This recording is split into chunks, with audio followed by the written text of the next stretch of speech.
stay in your head, listen to your gut, trust yourself. You are, correct. You are right.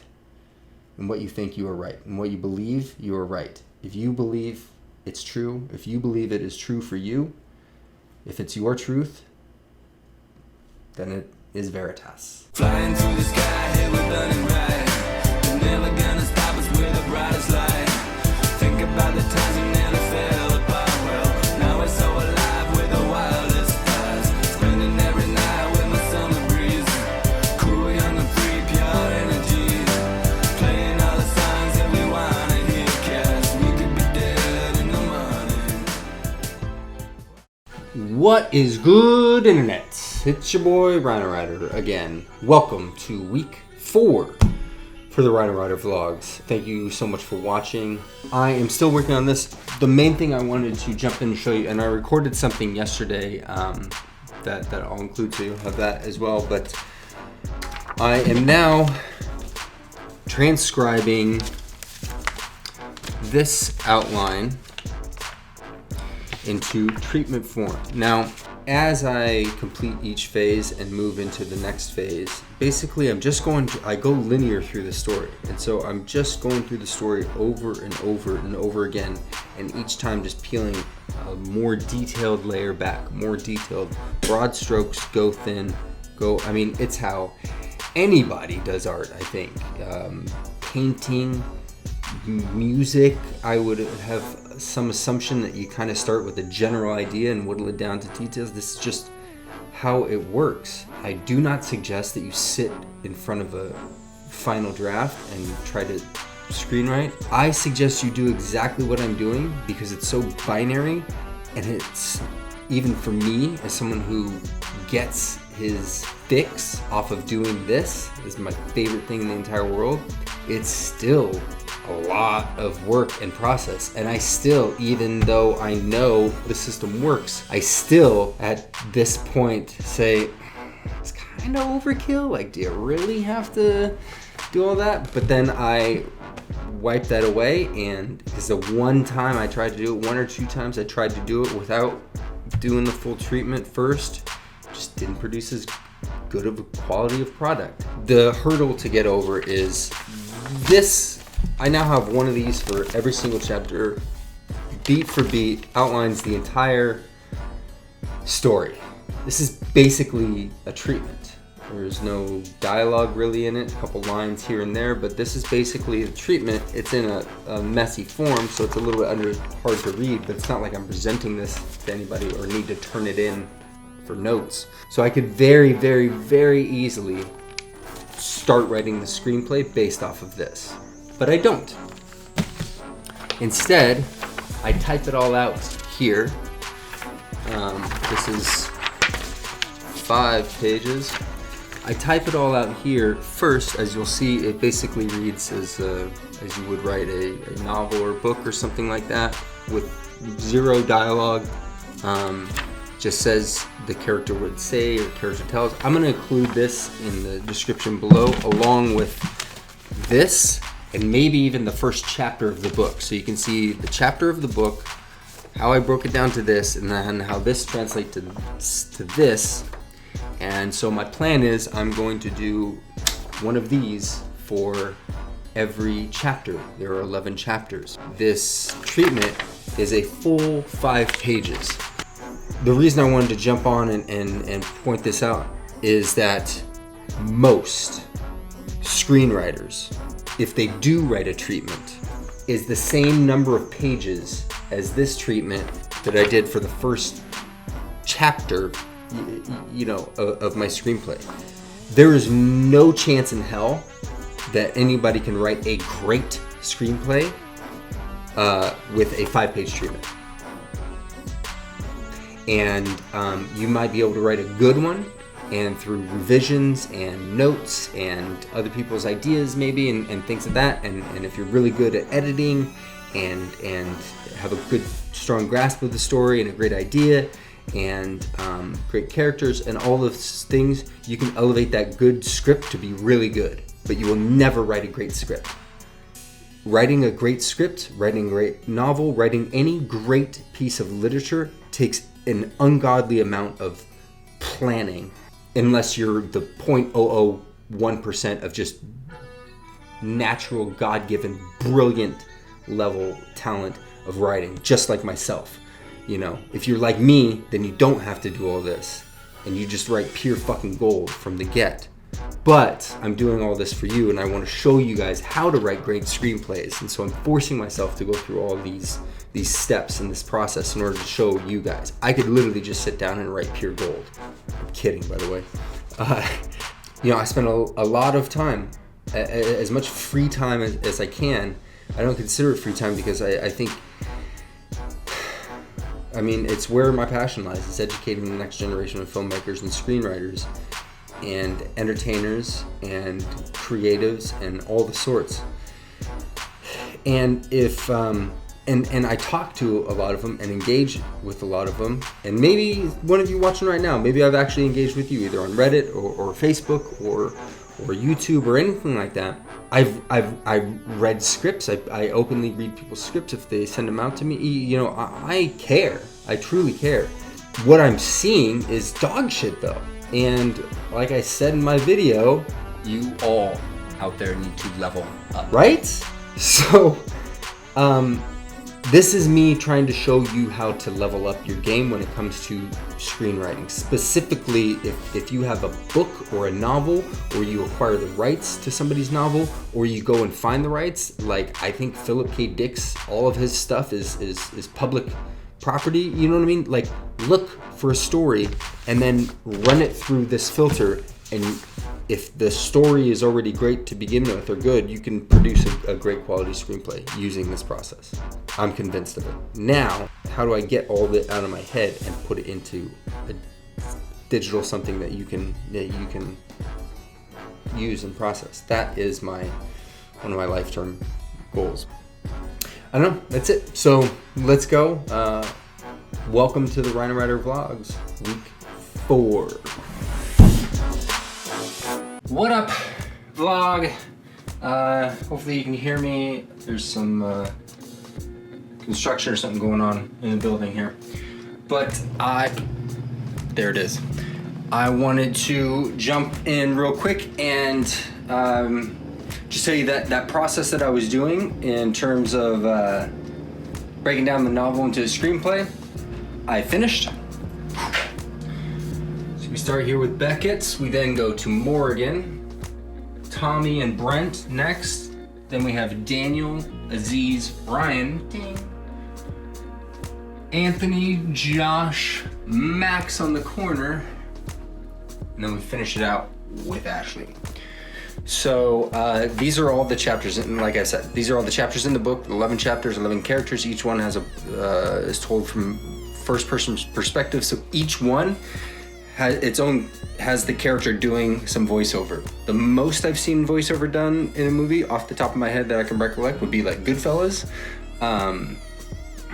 You know, so we'll see. This obviously I don't think it has been done, or I haven't seen every movie made. Maybe it's been done. Either way, it was a really interesting tool for me to narrate the story with, because voiceover is one of those things like editing that is kind of in the movie magic, you know, sort of realm. Magically, it's that connection, it's that making the audience's brain do something without telling them to do it. It just automatically does it. When you understand how to attack an audience like that, it's really, really powerful. So I knew that, and I utilized the voiceover in a way to hold suspense, and I'm really kind of stoked with how it ended up. Now, one thing I wanted to point out, so as the first chapter up to about I'd say 4 was a little thin, but the 5th one, all of the translation, if you will, the outlining, the beats that I did, were maybe only 4 or 5 pages less than the chapters at times. It was pretty extensive beats. I followed the narration of the story pretty well, but once we got into the party and all the this is everybody traveling to the party, and then they kind of get to the party here, and then by this time the rest of the story takes place at the party, and so all the characters are already at the one location, so I don't really need any progression in the story. Now I can just really get into the problems that each of these characters have built up, that we've built up throughout the story. Now they all kind of are climaxing at once. Yes, that is. Well, you dirty minds out there will love that one. But the thing I want to point out is I noticed them getting thinner and thinner, and the last one's only, I think, 3 pages. And I felt that right about in the middle, when I was, doing the same process of a story, and I just kind of came and I was like, you know what, I think I can just end it right there. Like, there's a lot of book left in this chapter, but it's just kind of saying the same stuff again. Again, novel and screenplay, 2 completely different formats, and really just trying to stick with, what is essential to this story that I'm trying to tell, which will be for a visual medium, which is so much different of a medium than inside one own reader's brain.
What up, vlog? Wrapping up week number 4, the RynoRyder vlogs. It's Saturday today, Saturday, April 25th. So just a quick recap. I mean, you just saw everything that this week kind of included, but another good week. I don't think there's ever going to be a week that I don't think is a good week, because regardless of what happens, good or bad, it's just what happens. There almost is no good or bad, This is the path that I have chosen, and so I'm just going down it now. There were some good things, some productive things. I started thinking about the anthill. It's very difficult. For example, the composer that I chose reached out to me this week just to touch base and say hi and stuff, and asked me if September was still a go for filming. And I said, yeah. It's such an interesting time. Obviously, everybody's going through their own thing, but I'm trying to time this, but also thinking of wanting to make people, creating a safe environment. That's kind of the play anyway when you make a film, is you want to create a safe environment on set for everybody to feel comfortable, letting down their guard and being vulnerable in terms of actors, and even, everyone's passion on set, especially on something like this, really shows up, something this small scale. I'm paying attention to things. Look, and we're taking this day by day, and we're taking it week by week, and I was looking at that September date and not wanting to let it all of a sudden catch up on me, and just wanting to be prepared and beyond prepared, even proactive. I reached out, started looking for a costume designer. I got a little bit of money that I shouldn't be spending on it technically, spending on the film, but I can throw a couple $100, and I think if we get the first, the main character's costumes done, the main 2 characters, then all of a sudden we can We can do test shoots. You know, we can start playing with things and doing things, and you know, I'm having a call with the composer next week. Hopefully I'll record it so you guys can check it out. You know, we're going to be talking about moods and themes and stuff like that in regards to music. Just really taking advantage of this time. And I think we're going to be, it's only 11 days of shooting, and most of those days are a very small cast, 1 or 2 people, and the crew is skeleton at best. So I think it's doable, and I think having that story of not only starting a company, you know, the year this happened, before obviously we knew any of this was going to happen, but also to be able to be one of the first filmmakers to shoot a film after this, or maybe even in between the waves, but still do it safely and correctly, and to document it and show other people, you know, how it can be done. I think it's going to work out. Or it's not, you know. We just adapt and roll with the punches.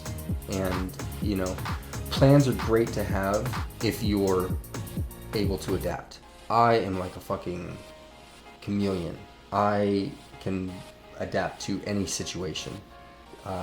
That's just the nature of how I was brought up as a younger brother, and just always wanting to fit in. I have a natural ability to you know, camouflage myself in any setting. I'm streaming 5 days a week from 4 to 6 p.m. That's really fun. And it's cool to kind of end my work day with that 2 hours. I still consider work. I mean, it's live. I'm interacting with people and things like that. So I have to be kind of on my game, but I am playing video games. It's a good distraction for me mentally. I could just really focus in on doing that, and I have a lot of fun doing it. And yesterday was cool. I had a fan of Evidence, a big fan of Evidence, show up on the stream, and he got to ask questions that he probably never would have heard the answers to or whatever. And so I'm like, that's the cool part about this platform. That, you know, I felt good about what I was doing, because it is a long time commitment, and you're kind of like for an hour and a half the day before yesterday, or whatever, last time I was streaming before that, I was by myself, like streaming, but there was nobody watching me, you know, and I was still talking and engaging as if there were an audience there, just kind of talking out loud. So at times it feels silly, but yesterday I kind of saw the power of the connection through it, and I think it's really cool. So I'm going to continue pursuing that for you know, I'd like to make affiliate. That's my goal, and then we'll reassess, reevaluate, and see what to go from there. So if you want to check me out on Twitch, twitch.tv/RynoRyder11. Also, Apocalypse graphic novel. I've been running some ads. You saw the YouTube pre-roll ad that I ran. I posted that. And yeah, if you go to apocalypsegraphicnovel.com, or, you know, I'll put the link down below in the description. But yeah, if you'd like to check that out, it's on Amazon. You can buy it. It's pretty cool. I'd appreciate it. So I wish all the best for everyone, and hope you're all safe and well. And I really, really encourage you to do something that you haven't done before. You know, nobody cares.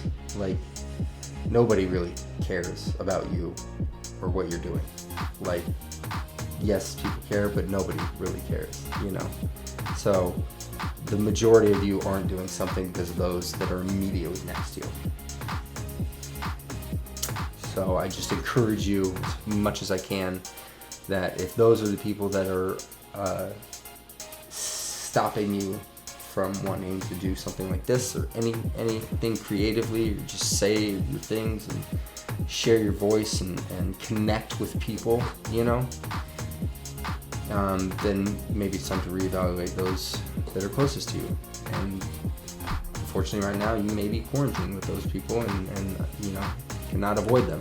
But stay in your head, listen to your gut, trust yourself. You are, like, correct. You are right. And what you think, you are right. And what you believe, you are right. If you believe it's true, if you believe it is true for you, if it's your truth, then it is veritas, as they say. So I encourage you to really look inside and grab hold of that, and do not let it go at all. Okay? RynoRyder. Out!